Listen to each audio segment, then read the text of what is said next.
What is up, Janksters? It's your boy Graham, also known as HamHawks42 on the internet, and today we're looking at an interesting deck. This is Hammer Time in Explorer. Now, Hammer Time is an archetype that we see a lot in Modern, and actually, over the weekend, Saffron Olive over at MTG Goldfish posted a video asking, can it be done in Pioneer? Which is a very interesting video. I highly recommend you check it out. But I'd like to take that question to the next step, and can we do it in Explorer? The card pool is a little bit more narrow, and we can do it on Arena. So let's take a look and let's see. So if you're not familiar with Hammer Time, here's a quick breakdown. You take your opponent's face and you hit it with a hammer. That's actually about it. Colossus Hammer is the goal. It gives a creature +10/+10 and they lose flying. We don't care about losing flying, that's fine. It just gives a creature a phenomenal buff, and it's a 1-drop, so it only costs 1 to put into play, and the goal is to get around that equip cost of 8, because if you spend 9 mana on this, it's a fair card. But we're not playing it fairly. We're playing it in a busted fashion. Now, in Modern, we have access to a lot of very impressive cards that can make that happen. Not the least of which, we have Puresteel Paladin. Whenever an equipment enters the battlefield, draw a card. Great, you love it. And it has Metalcraft. Equipment you control have equip 0 as long as you control 3 or more artifacts. You get 3 artifacts on the field, all of them equipped for free. All of a sudden, those hammers are equipping just for free. That's awesome. We also have Sigarda's Aid, where you can cast orders and equipment as though they had flash, and whenever an equipment enters the battlefield under your control, you may attach it to target creature you control, so it auto-equips. That gets around that equip cost. Now, we don't have access to any of these in Explorer. Oh, and there's also one more card that we don't have access to, and that's Stoneforge Mystic. This is a phenomenally powerful tutor that can fetch the hammer up on a very consistent basis, and gives us a body to attach the hammer to in Modern. But we're not in Modern. We're an Explorer. So let's take a look at the deck and see how we got around these challenges, because these cards are key to the archetype. But the only card that we absolutely 100% without a doubt need is Colossus Hammer. So let's take a look at the deck. So here we go. So this is Explorer Hammer Time. Now, key pieces that we need, that we have rather. Resolute Strike. Target creature gets +2/+2 until end of turn. If it's a warrior, you may attach an equipment you control to it. So naturally, we want a lot of warriors in the list, especially cheap warriors. That's going to give us exactly what we need in order to get those early hammer time, or the early hammer equips. Because getting a 13/13 or an 11/11 on board on turn 8 or 9 is fine, but not very good. If you get that on turn 2 or 3, holy cow, your opponent is in trouble. And that's exactly what we're trying to do here. This is a combo deck, make no mistake. So we have Fireblade Charger. That's one of our warriors. If it's equipped, it has haste, and when it dies, it deals damage equal to its power to any target. So if we Resolute Strike this on 2, and so if we get a hammer and a Fireblade Charger down, hit a Resolute Strike on it, we have a 13/13 haste for 1 turn that naturally crashes in, and then from there it's an 11/11 that if it dies, it deals 11 damage directly to our opponent's dome. It's violent. I love it. All right, so that's really the key. Like, Fireblade Charger and Resolute Strike are like big time cash money. Here's the Colossus Hammer. Of course, we have 4 of those. They're key to the deck. We absolutely need them. We also have 2 Shadowspear.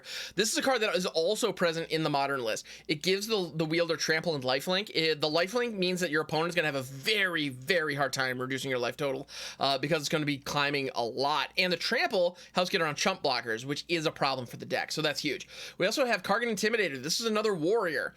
And it says cowards can't block warriors.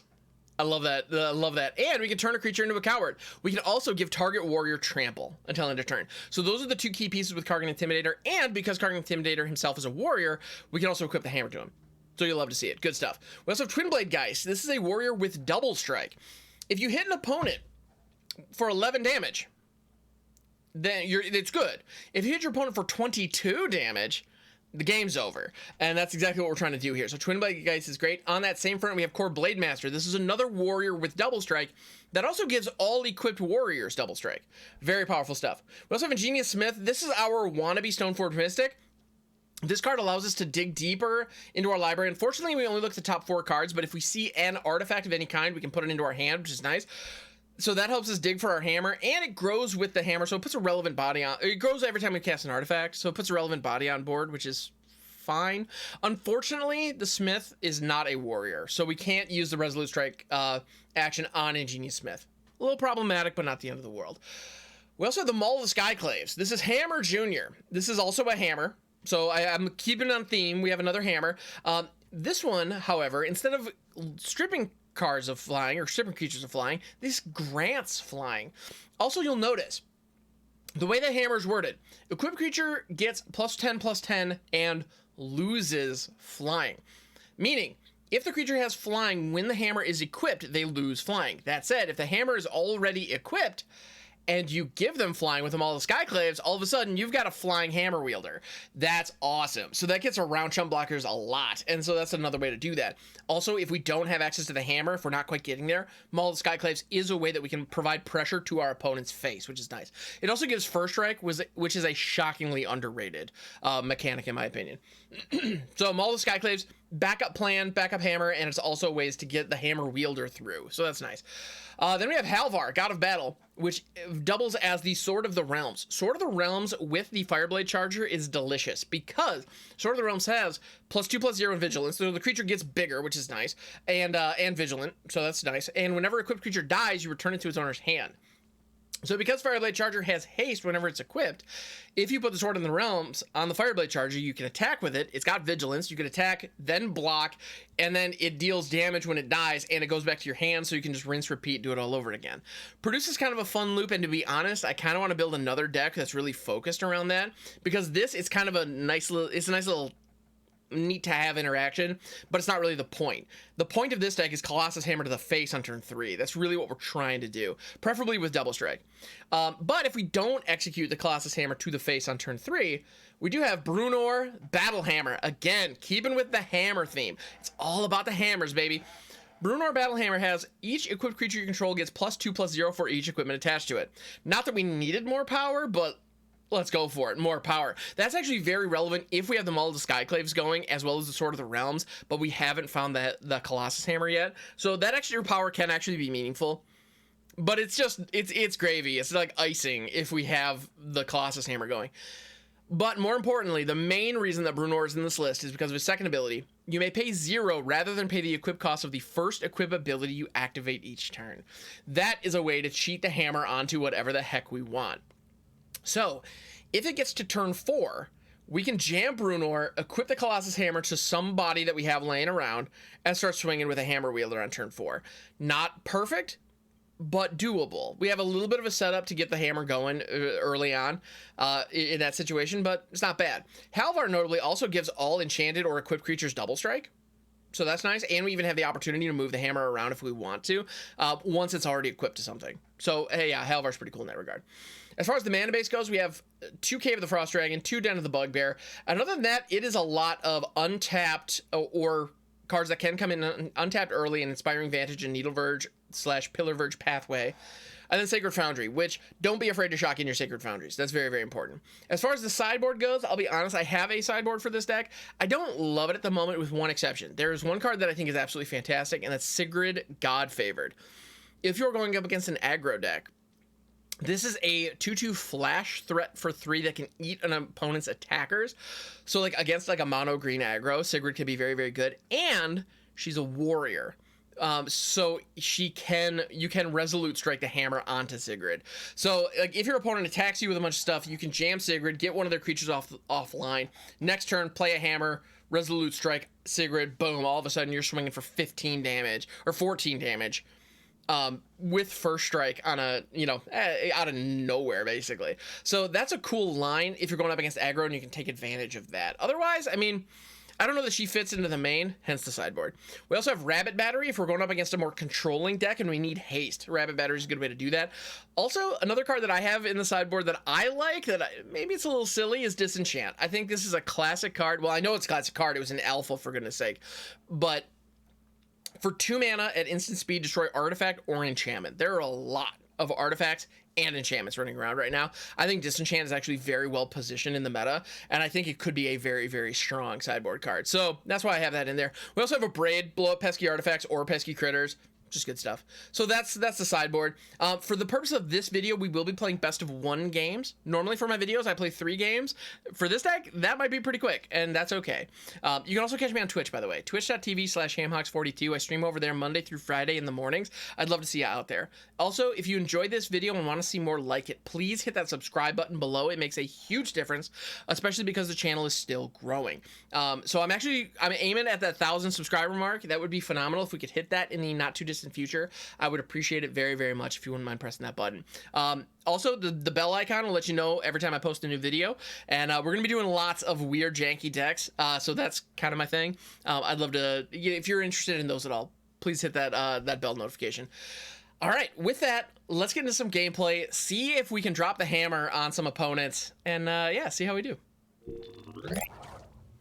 All right, we're going up against the incomparable Amazonian, actually. This is keepable, but I don't love it. We do have the 3 lands, so if we are dependent on Bruenor to get us access to the Colossus Hammer, we'll be okay. That said, if we top deck into a... and she's playing life gain. Don't love that. All right. Let's go Twin Blade Geist. That's right, we got a double striker. We got a hammer. Giada Font of Hope. Great card. Absolutely phenomenal. Ingenious Smith. The Intimidator. I am wrecking my own life total here, and I'm kind of okay with that. I'm going to make the Speaker of the Heavens a coward. This is a trade with Giada or nothing. No, or 2 to the face. Not much, but hey, I'll take it. Righteous Valk, naturally. Coming in. We do have the opportunity to trade the Kargan Intimidator for the Speaker of the Heavens. Tempting, not good enough. It's not enough value in my opinion, but here comes Bruenor. Ding, ding, ding, ding. Colossus Hammer on the Twin Blade. Guys, let's go! All right. 13-11 double strike. Got a block. Yep, Speaker of the Heavens is taking one for the team here. Boom. Kargan Intimidator can give our Twin Blade guys trample as well. Feels pretty good. Feels pretty good. I think we got here. Resplendent Angel, that's a problem. Because it's going to gain a bunch of life, poop out a bunch of critters. Mildly problematic. Mildly problematic. Maul the Skyclaves, however, it's good, but it's not good enough. Fart. All right, let's risk it for the various biscuits. Ingenious Smith, show me another hammer. Shadowspear's not bad. I'll take it.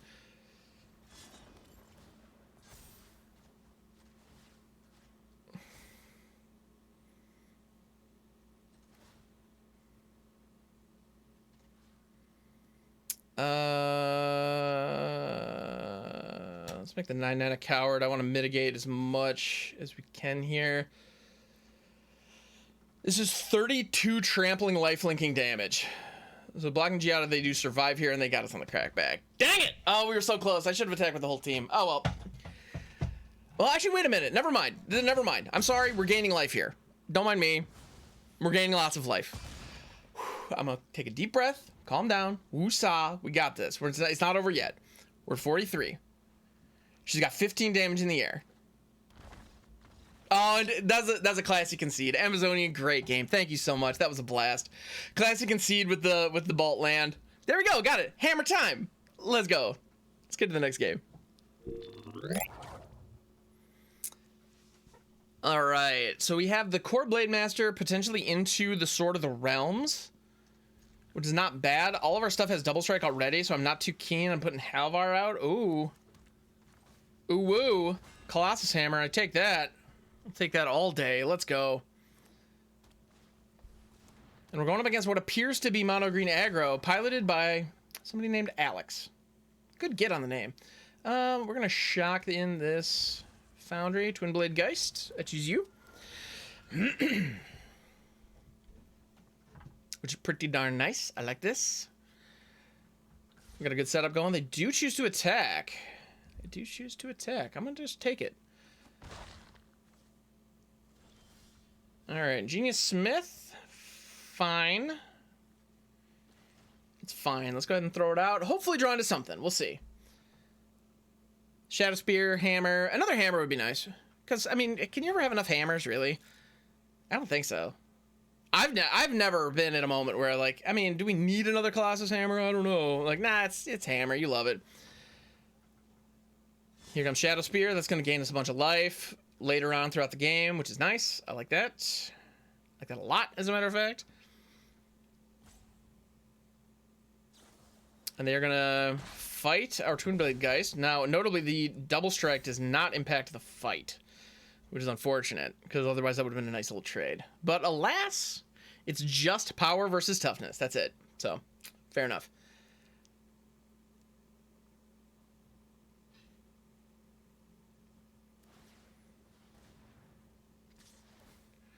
Swinging in with a 3/3. Sure, no blocks. Welcome to my face. Bring it on. Let's go.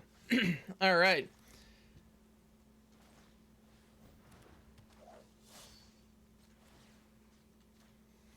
All right, we're going to attack with a 3/3, huh? Thwack.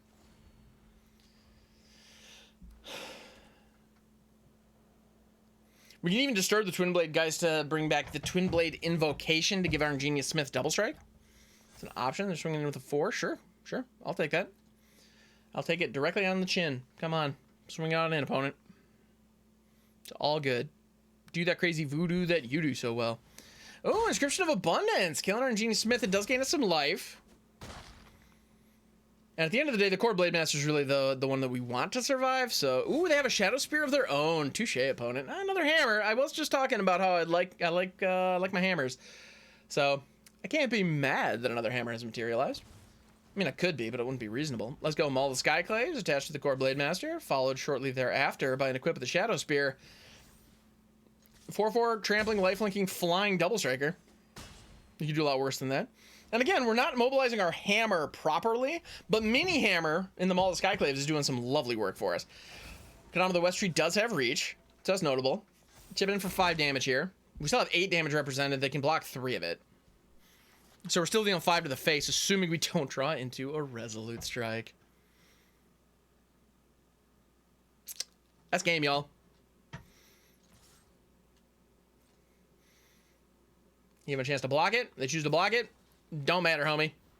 Boom. It's hammer time. 16/16 double striker. Let's go. But most importantly, with trample. All right, feels good. Yes, the deck is firing. It's doing the thing. All right, let's move on to the next game. We have Fireblade Charger, Colossus Hammer, and Kargan Intimidator with 3 lands. This actually looks really good. Looks really good. And our opponent's on green, dropping a Llanowar Elves. Okay.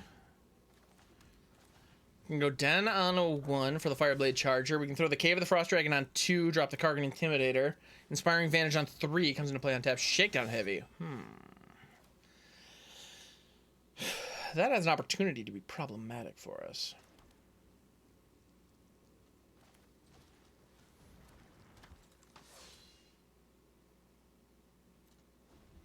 They're probably going to follow it up with a Fight Rigging, is my guess. Shakedown Heavy and Fight Rigging kind of go together like peanut butter and jelly. Oh, Great Hench. Okay, all right. Ronus. My name is Ronus. I'm an almond cat god. All right. Now, Ronus and Shakedown Heavy are both great creatures. They can do a lot of things. They can't fly, though, which is very important for us. Now, Great Hand is also going to draw them a ton of cards. I don't like that. That's actually actively very bad for us. But that's okay. Kargan Intimidator also has an opportunity to like turn them into cowards, which is kind of cool. I do like that. Who do we? I think we equip the Kargan Intimidator and just get in for more damage. Fireblade Charger's not going anywhere. Just chill till the next episode. Titan of Industry, that thing has reach. That coward has reach. All right, and they can also blow up my Maul, which I don't like. Yeah, definitely problematic. Well, with Great Hands, they're already going to draw a million cards. So what's the problem with them drawing some more? That attitude gets you killed in this game. Let's go ahead and take 6 to the face. Another Kargan Intimidator, so we can make more cowards. More cowards and more cowards. That's something, but I don't know if that's going to be enough.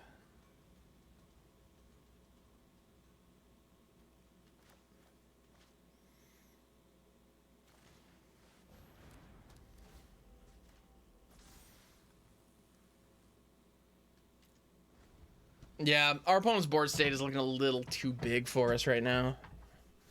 Don't really have a good way through, and if they just hit attack all, yeah, I think we're sunk here.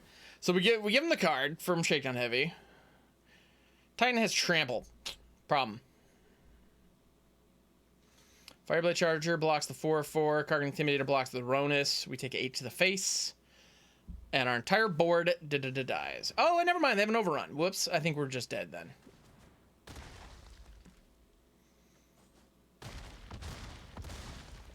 Ooh, not quite. Whoo boy. All right. You know what? I'm going face. Face is the place. Screw, sure. Now, we need to draw multiple cards this next turn. We can't do it. We don't have enough. Yeah, they got us. All right. It's all good. These things happen. That was a fun game. Our opponent was able to pull off some pretty crazy shenanigans. Just huge monsters. Shakedown Heavy plus Ronus was actually really cool. But anyway, all right, let's move on to the next game. I see the Resolute Strike, and the Smith is going to help us dig for the Hammer. So I say we try it. I don't love this hand, but it could be a million times worse. Frost Dragon coming down. Second Frost Dragon coming down because I like my stuff untapped. Man, Ingenious Smith has not been serving us very well so far. It just hasn't. It's just been whiffing. It doesn't look at enough cards, I think, is really the problem. Like, and we don't have a ton of artifacts, so even if we don't see the hammer, there's not much else to grab. So that's a little bit of a problem. They're gonna Bone Crush the Smith. Sure. To be honest, that's okay. I am over it. It's gonna come out as a red source. Kargan Intimidator is now live and online. Let's go. And next turn we have an opportunity to throw Bruenor or the Maul. I think we throw Bruenor. Come on, it faces Kakuzan. Or no, Kakazan. Kakazan. So our opponent appears to be on mono red. Let's get Bruenor out here. Our opponent appears to be on mono red, but our life total is at 19 here, and we have 4 lands in play. That's not usually where mono red wants the opponent to be. That's a 5/4 Bone Crusher Giant, though. That's no joke. Kor Blademaster coming in. Maul the Skyclaves coming in. Lifting off Bruenor. We now have a 9/5 double striking flying dwarf. Boom. Followed by a boom. Yes. Mini Hammer getting the job done. Let's go. I see Resolute Strike, Colossus Hammer, and Fireblade Charger all in the opening hand. This is a snap keep all day, every day. Let's go.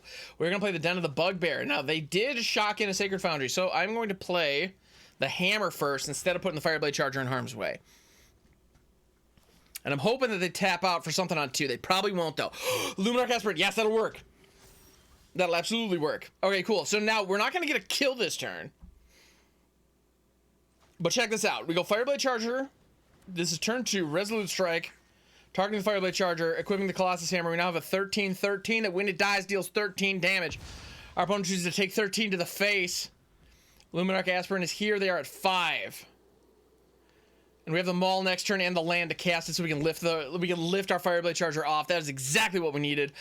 That's how this deck's supposed to work. Winning in less than a minute. Let's go. All right, so this, everybody, has been Explorer Hammer time. I think my final thoughts on the deck, it's not as consistent as it really needs to be. There's definitely an opportunity to tune it up, but Colossus Hammer is just an incredibly powerful card, and when you can cheat it into play, it does phenomenal work. So thank you so much for checking out the video, and thank you for making it to the end. It's been like, I love this deck.